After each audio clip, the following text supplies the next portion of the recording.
Recent একটা app বেরিয়েছে যেটাতে লাল শাড়ি পরে কিংবা কোনো একটা মেয়েকে খুব সুন্দর দেখাচ্ছে, কোনো একটা ছেলেকে খুব সুন্দর দেখাচ্ছে, খুব সুন্দর দেখাচ্ছে, মানে কল্পনার অতীত। তো বহু মানুষের নিজের ফেসটাকে দিয়ে ওখানে লাগিয়ে ওই ছবিটাকে পোস্ট করতে খুব ভালো লাগছে, বলছে।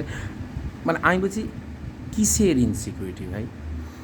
নিজেকে ভালোবাসো, তুমি যেমন তুমি তেমনই। তুমি কালো হও, ফর্সা হও, লম্বা হও, বেঁটে হও, মানে মোটা হও, রোগা হও, তুমি যেমন তেমনই।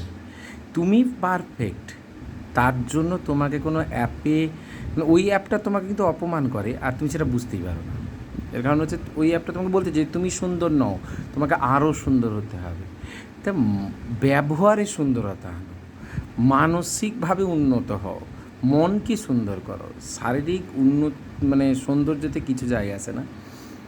এবং খুব খারাপ লাগছে আমারই কিছু প্রিয় মানুষজন যখন তারা দেখছে যে এই রকম, তখন আমার মনে হয় জি বাবা, ও ও তাহলে ওটাই, ও যদি নিজেকেই না মেনে নিতে পারে তাহলে ও কী করছে? মানে ও আরও নিজেকে সুন্দর দেখানোর চেষ্টা করছে।